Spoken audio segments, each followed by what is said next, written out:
Hey guys, welcome back to my channel. So in today's video, I am doing a vlog reading books involving children. Creepy, scary, shitty children to be exact. And these are a mix of like horror, thriller, and then there's one that kind of doesn't have a genre. But I'm going to be reading and reacting to all these books and telling you about them to see if I can find the perfect creepy child book. Okay, so that is my mission. We'll see if I accomplish that. I don't know. I feel like I love the creepy child trope, but for me, it usually works better in movies than in books. Like I don't know. Sometimes I find the books to be like kind of slow burns for me. So we'll see how I feel about these. So I'm going to be reading The Perfect Child by Lucinda Berry, The Push by Ashley Audrain, Suffer the Children by Craig DeLuey, Baby Teeth by Zoe Sage, and Imaginary Friend by Stephen Chbosky. Oh, this is a chunky one. I have my work cut out for me. 700 pages. Why do I do this to myself? I don't know. But all of these books have been on my TBR literally forever. So this is the perfect opportunity for me to just like read 5 backlisted books that I've been wanting to read and knock them out. All of these kind of have like varying opinions. So I'm curious to see how I'm gonna feel about some of these, and let's just jump right in. Hello! So I just got home from work. It's Labor Day. And I started The Perfect Child by Lucinda Berry. I started it on audio when I was getting ready this morning and then on my drive. So I didn't get too far into it. I only got probably like 15% when I checked on Kindle. I downloaded it on Kindle Unlimited, and then it came with the audio, which I freaking love when they come with the audio, so I can like read it and listen. It's pretty straightforward. I like it so far. I'm curious to see where it goes. I'm curious to see how I feel. So far, you know, there is this husband and wife, and the wife is a nurse at a hospital, and the husband is the cat is shaking the camera. And the husband is a doctor. He's like a surgeon at the hospital. And they come across this new admission. It's this young girl who they believe was like really badly abused at home because all of these injuries, and she was like covered in blood, and it was just a mess. So of course, you know, they feel really bad for this girl, and we find out the wife has been struggling with fertility issues. So they've been just dying to have a child of their own, and of course,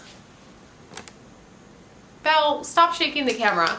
And of course, assuming they're probably going to adopt this little girl. So I feel like this is a very much like an orphan situation, like the movie Orphan. I don't know. So far, I'm like, this is a little too similar, but we'll see where it goes. I still have to watch the second Orphan movie, Orphan First Kill.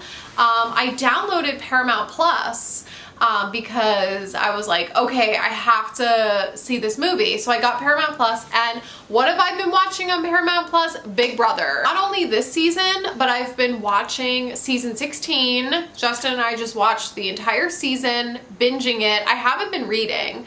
I'm still trying to finish The Last Housewife by Ashley Winstead.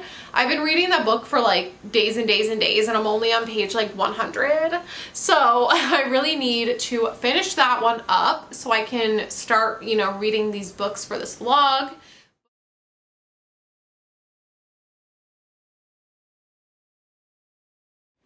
Okay, hello, good morning. So I got to the halfway mark of The Perfect Child, and I don't know, so far like it's okay. I wouldn't say it's anything great. I don't know what it is. Like I know a lot of people love Lucinda Berry and love her writing, but I kind of feel like I don't know how I feel about her writing. Not a whole lot has happened Since I last checked in, it's kind of just your typical, you know, they bring in this child. So Hannah is the mom and Chris is the husband. And you get alternating POVs between the two of them. And then you also get the point of view from a social worker. And the social worker is in present day.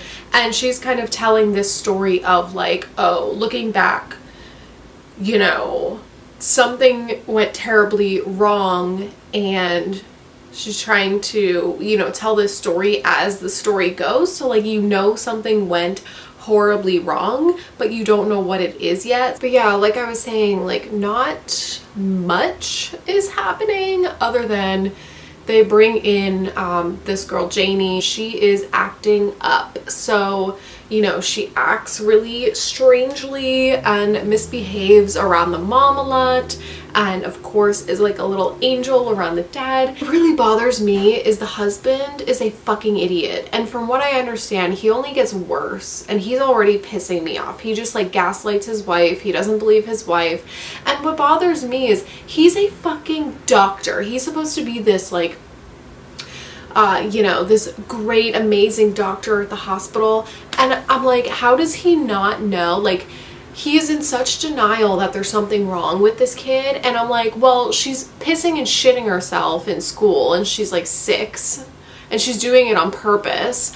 And it's like, I don't know. She's doing all these things that point towards like her having some kind of like disability. And he's just, oh well, it's fine. She's just a kid. You know, like the husband is an actual fucking idiot. Chris can suck a dick, okay? Chris can suck a fucking dick. I'm so tired of listening to him. Okay, so I'm currently working and the phone's been a little bit slower today. So I'm trying to like listen to The Perfect Child on audio here and there while I'm working. And I think I'm 75% of the way through, and I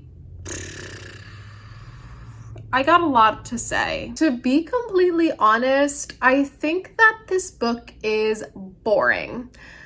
Still, really nothing has happened aside from the fact that this child is just acting up. Like, I just feel like I'm reading a book about a child that's just acting up. I don't understand where this is gonna go. Apparently it doesn't go anywhere because it has no fucking ending. So I really don't understand the point. There's so much in this that's just totally unbelievable. I don't want to give anything away, but I'm just like, I can't. You're telling me she's a nurse and he's a doctor, and she's like, oh, well, maybe I need to breastfeed my 7-year-old.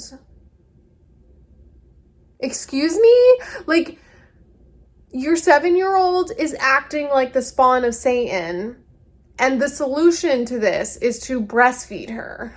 Like, I just can't. I seriously cannot deal with this book right now. I don't understand the hype. I really, really don't get it.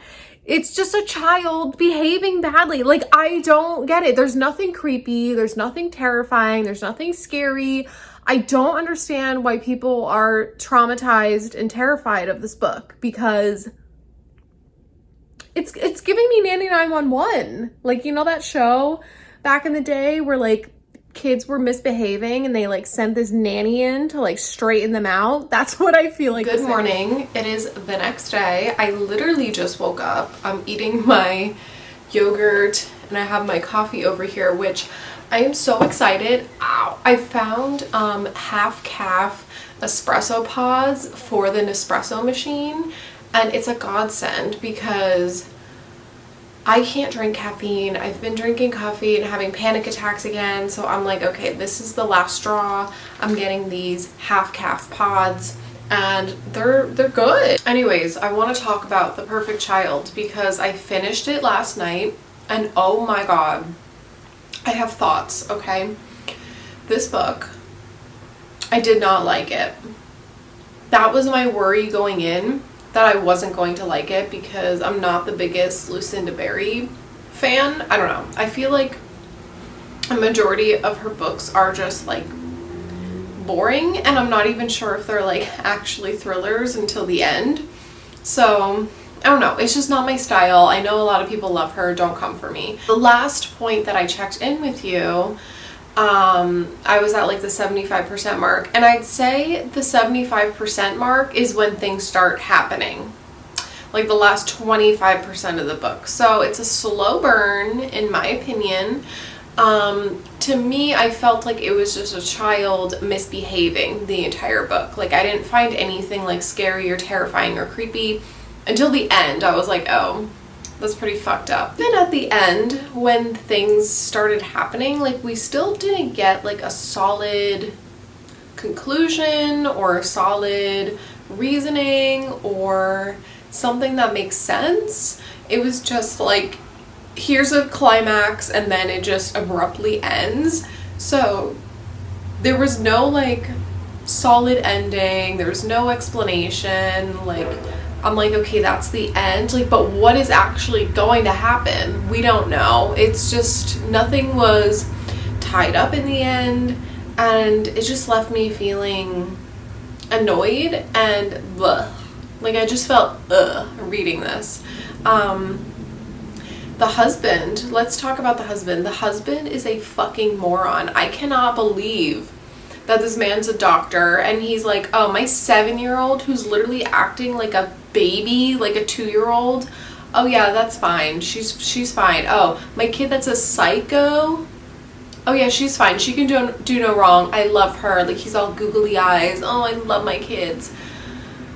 What in the fuck? Like when you find out what this girl is doing, I'm like, how you're a doctor and you think that this is like normal behavior? I can't. I really can't. He's so frustrating. I hope there's not a second book because I'm definitely not reading it. I don't know why it would end the way that it ended. It was like literally, I felt like it ended mid-sentence basically.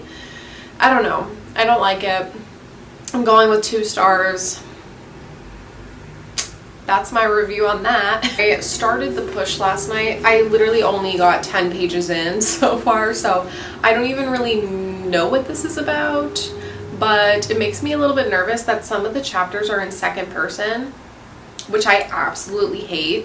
It's like, I'm watching you across the street as you play with your family and you touch your wife's hair. Like, okay, over it. But I'm hoping that I like this one a little bit more. I'll let you know when I know what's going on. So she's basically watching her husband or her ex-husband across the street who has a new family, and I think one of the daughters might be hers because she's saying my daughter, so I guess they had a daughter together. But she's now kind of slowly telling the story of how they met and their family history together, and now we're getting a little chapter about her grandparents raising her mom, because I guess her mom was like not a good person, and so she was determined to be better, like a better mother than her mom was.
Friday morning, thank God.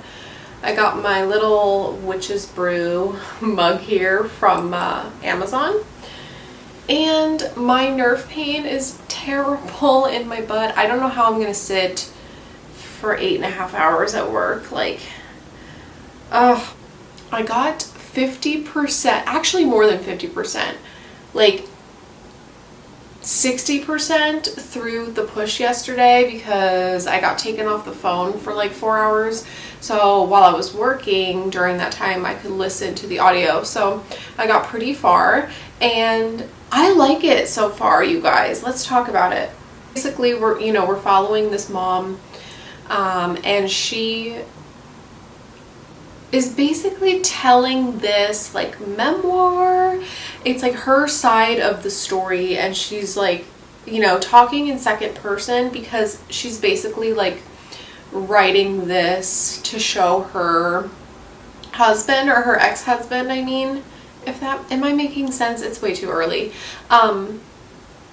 So the second person actually doesn't bother me because it kind of feels like you're reading like a letter or something. It's not like annoying. It's not like you walk into the kitchen and you open the fridge and you take out the ham and you take out the cheese and you take out the bread. Like, it's not annoying like that. It's just kind of like, she mentions you while she's telling the story, but it's fine. Like, it's actually really well done, really well written. And so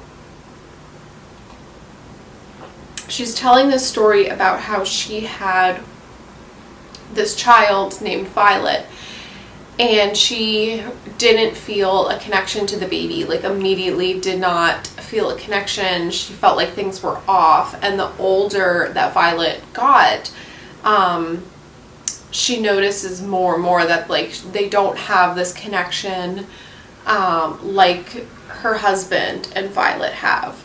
So she's noticing like weird things about Violet. She's just acting up and mostly only acts up around the mom. So that's that. So then they decide to have another child, and this time she has a little boy named Sam, and she does feel a connection with Sam. She loves Sam, and she just has this like special bond with Sam that she doesn't have with Violet. And now things kind of took a turn, and something, I don't want to give anything away, but there's a lot of like heavy things going on in this book. It's very emotional, dark, sad. Like I almost cried at one point. It's just really unsettling.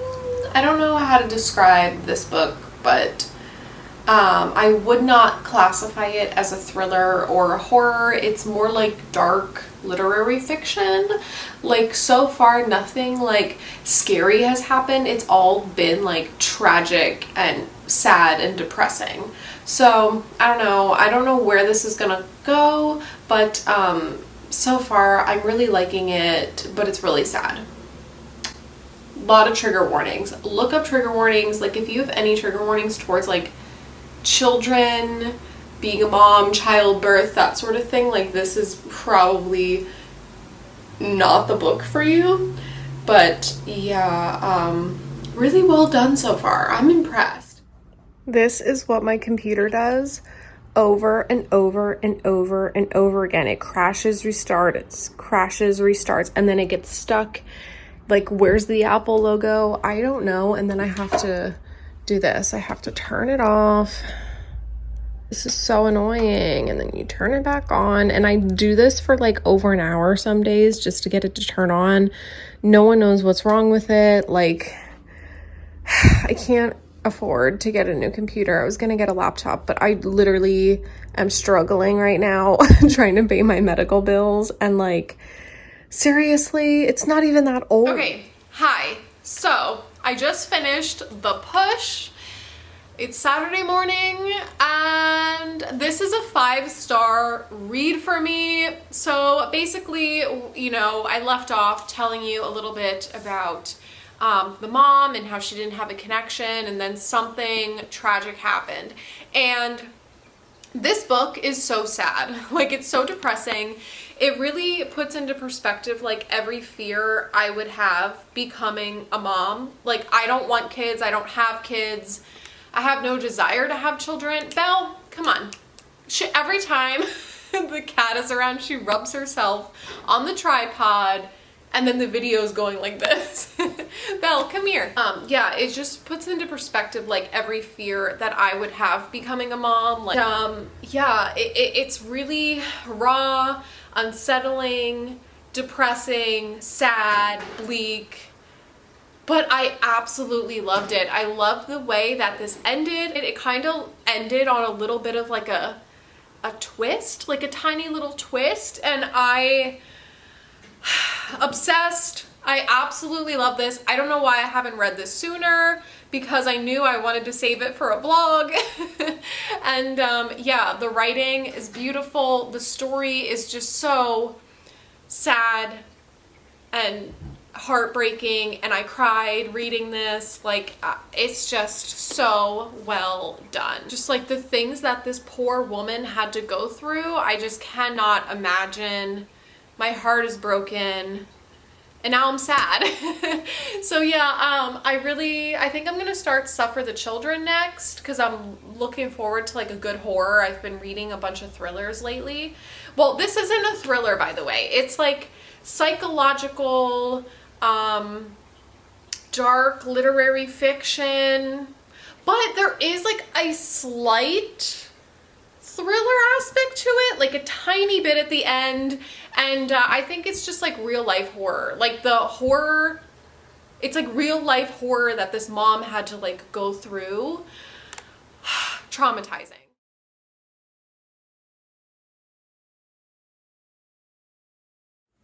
Okay, update time. So I started Suffer the Children. I'm maybe halfway, not quite, maybe like 40%, 40 some percent through this book. I started it on audio today while I was just like doing stuff around the house, and I really like this so far. So the first like 50 pages, we're just following a couple different families as they're just doing ordinary stuff, ordinary life stuff. You're just kind of getting to know a couple different people in the town, and then before each chapter, they have like, it says like 20 hours before Herod event. So Herod event is this thing that I'm going to talk about in a second. So it'll count down. So like each chapter, it'll be like, okay, 8 hours before Herod event, 2 hours before, and then all of a sudden it's 0.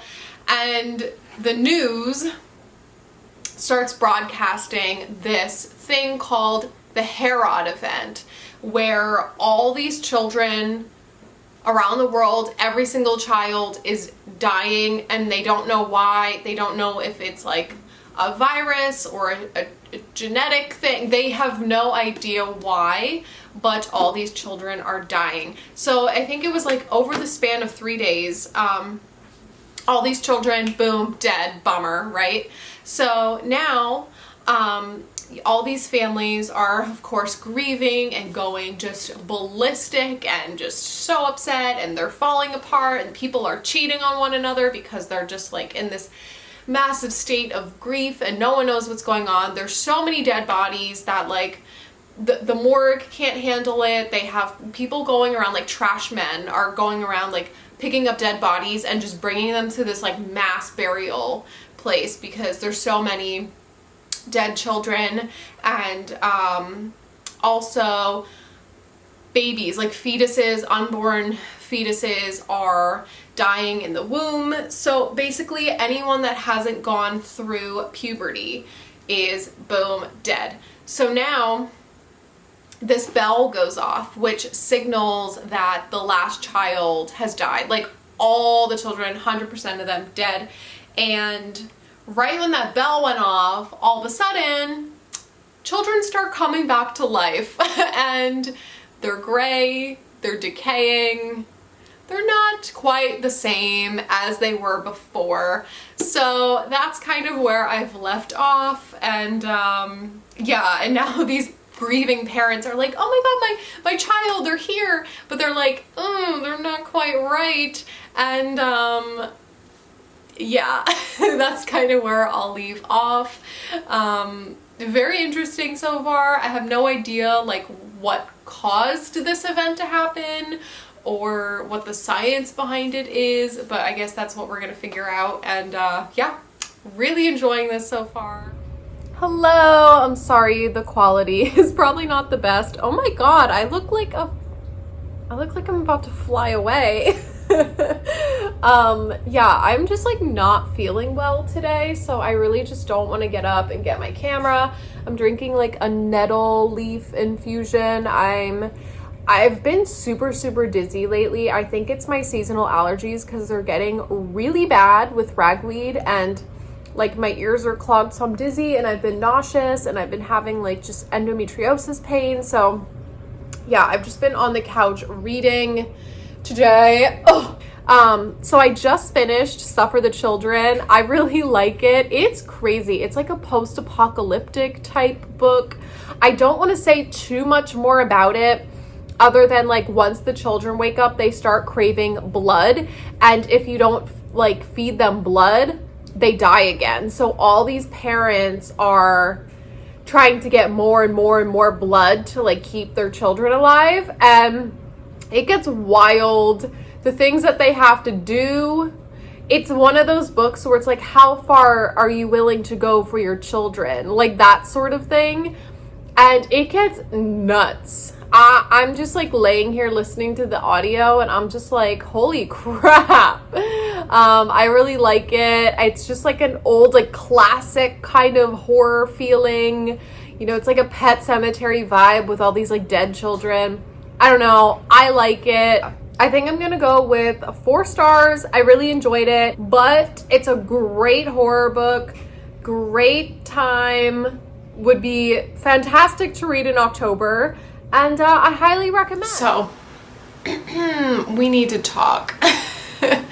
I tried listening to the audiobook for Baby Teeth. Oh my god. Oh my god. I had to DNF, okay? Here are my thoughts. So, I have to leave for physical therapy soon, so I'm trying to speed this up.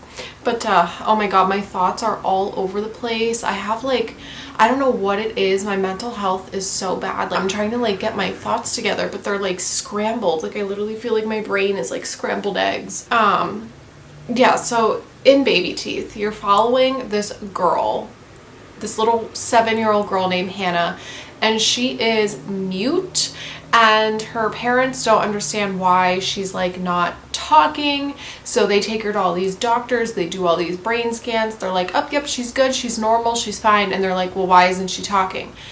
And she is super evil. She does all this evil shit, especially when just the mom is around, and of course, you know, the husband's another fucking idiot who gaslights his wife and doesn't believe her, and the wife is like, no, our kid is evil, she's doing all this evil shit, and he's like, no, she's a little angel. Like, it's very much The Perfect Child. Like, same vibe. All of a sudden, one day, this kid starts speaking French and Latin and Swedish. Swedish a language? Sorry to everyone that lives in Sweden. And she knows about this like old like witch, and she knows all this information, and I'm like, okay, like how realistic is that? They never really like gave us an explanation as to why or how she knows this information, and it was just very bizarre, and I find it really repetitive. So it's like, the kid does something evil, the mom gets upset, the mom tells the husband doesn't believe her, the mom gets upset, they try to enroll her in school, and it doesn't work out because the kid's evil. It's like a constant cycle. And I kind of looked up like other reviews, and people were like, no, literally nothing happens. Like, it's just that cycle over and over for the whole book, and there's no twist, there's no nothing. So I was like, okay, I'm just gonna DNF because I am not feeling this. I don't fucking care. And I would read it if there was like a twist at the end or like something. At least The Perfect Child had like a little something at the end. This book, like literally nothing happens from what people are telling me. So I'm like, I don't fucking care. The audiobook is terrible. I'm actually gonna play you a clip of the audiobook because it's so bad. So like she tries to do the husband's accent, like she's doing like the craziest, most ridiculous accents in this audiobook, and I guess the husband is Swedish, and she's trying to do this like Swedish accent, but it just sounds like an 85-year-old woman. Yay, Daddy was staying. Mommy threw her a kiss. Love you. Then she blew away like a ghost. Hannah slapped her hand against the book so Daddy would keep reading. Okay, I know you love this part. Lollipop hand picked himself up and wiped the dust from his sky blue knitted shorts. It looked like a second underslumber bumblebees had That's the dad. to steer a lopsided airplane with only one wing. I worried for my lollipop-handed friend who hadn't been wearing a helmet, but he chased after the beast in the airplane who had a monopoly die for a mouth. Like, what is that accent? It's an old woman accent. That's what it is. Yeah, I'm done. I'm giving up. It's not worth my sanity listening to this book. So I am going to start Imaginary Friend today and try to listen a little bit. It's a 24-hour audiobook. So I don't know when my next update will be, but I want to try to get like a chunk of it in because it's like a 700-page book. So I want to get like a good chunk in before I update. Why, hello there. I haven't updated you in a few days because I've just been busy. I haven't had time. I did manage to get about 300 pages into Imaginary Friend. So in this book, we are following this kid named Christopher. And basically one day he sees a face in the clouds and it leads him into the woods, and he goes into the woods and he disappears for 6 days. No one sees him. They think he's dead. Like they think someone kidnapped him. They don't know what's going on. And after 6 days, he comes out of the woods and he tells everyone that the nice man led him out of the woods. So the cops are like, okay, who is this nice man? Is he like a serial killer, a child predator? Like, why was he in the freaking woods with him for 6 days? And then as the story goes, the nice man leads him into the woods again to build a tree house. And he builds this tree house, and turns out there's a portal to another world called the Imaginary Side. And he is, you know, in communication with this nice man who is his imaginary friend. And there's more to the story than that, but I don't want to give anything else away. That's kind of like the main gist and like what makes this kid creepy. So yeah, I mean, I like it so far. I do think it's a little bit long. Like there are parts that drag and don't really need to be in here, but then something exciting happens again. So I mean, I am liking it. It's just a little bit too long for my liking, but I think the writing is really good. It's an interesting story, and we'll see. I hear the ending is like really religious, so I don't know how I'm gonna feel about that because I'm not a religious person, but so far so good. Hello. I feel like I've been reading this fucking book for like an eternity, and I'm only on page 380. I'm a little more than halfway, and I'm like, when is this going to end? It's never fucking ending. And then I'm also reading Fairy Tale by Stephen King at the same time, and like this one's 600 and some pages. I can't with these long books. I'm just really stressed working 6 days a week, you know, having family issues, medical issues. It's just Imaginary Friend. I'm kind of starting to lose interest in this book. My cat is shaking the camera again. I don't know what it is about the tripod that she's obsessed with. But yeah, I'm kind of starting to lose interest because it's just so long. It's doing too much. There's too much going on. I feel like it's just like one thing happens and one thing happens and one thing, and it's like, I don't even know how to describe it. It's just like, it's doing too much for me, you know? It's hard to keep track of what the hell's going on at this point. And I don't know, like, it's not bad. It's just starting to lose my interest. I'm like, okay, come on, let's wrap this up. Like, I don't want to read 300 more pages, you know? So I don't know, we'll see. There are some like creepy scenes with Christopher the kid where he's like talking to these like imaginary people from the imaginary side. And, yeah, it's interesting. It's an interesting concept. I like it. It's just, it's too long. That's all I gotta say. I'm trying my best to finish it soon, and I will be back with my final thoughts. Good morning. It's Saturday. I have to go to work in like 10 minutes, but I'm gonna give you my final update for Imaginary Friend. Here's the tea. I actually technically DNF'd this book. I read like 550 pages and I did not give a shit. It felt like a chore to read, so I technically DNF'd, but I'm counting it as a read because I read 550 pages.